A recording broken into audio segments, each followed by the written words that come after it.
Hi, everybody. My name is Megan Rapinoe, and I have the distinct honor today to host a conversation with four of our frontline workers here in America. We should rename them heroes, absolutely.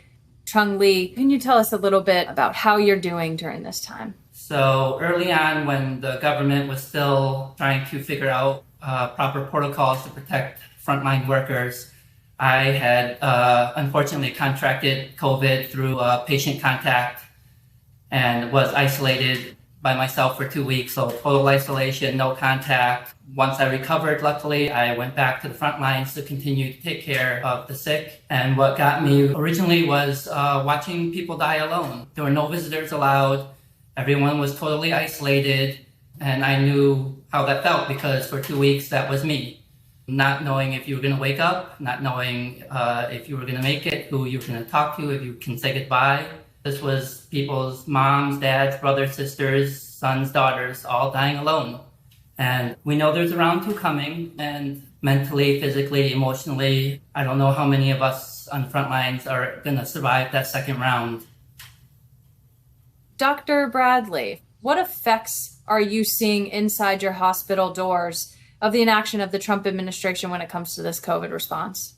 It's heavy. I mean, I've left the emergency department in tears, and so have a lot of my colleagues. People are exhausted, and we're looking at the tsunami that's coming this winter with COVID and influenza. And I think all of us are wondering, how is our system not going to just collapse? Because if we're not there, when people come with their broken arms, or they come with their heart attacks and strokes or their appendicitis, we're not going to be there. What were you seeing on the front lines in those very early days that you knew it wasn't going to magically disappear? Did you think it was a hoax then? Oh, absolutely. We knew that this was not a hoax. We were certain of it. All of us knew from experience back in 2009 with the swine flu. We knew what a pandemic would look like. We knew that we needed to have the tools and the resources and the plans in place. But then we have the ineptitude and the lack of leadership from this administration. I've seen the worst of the worst. Not only have I answered thousands of calls of people that are sick, but people that are dying. Michelle, tell us a little bit about how it's been for you on the front lines, what your specific role is.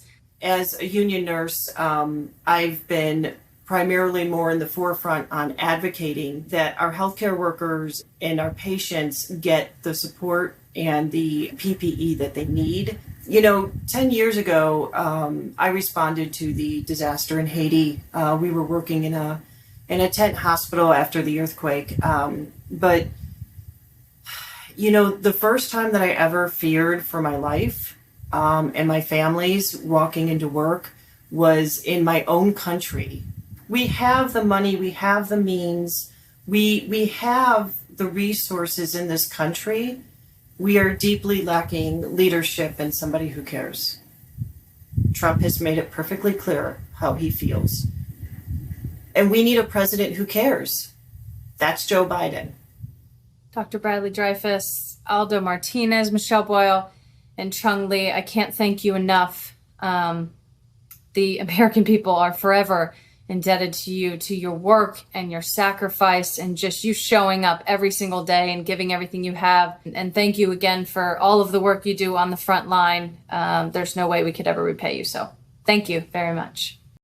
Hey, NBC News viewers, thanks for checking out our YouTube channel. Subscribe by clicking on that button down here and click on any of the videos over here to watch the latest interviews, show highlights, and digital exclusives. Thanks for watching.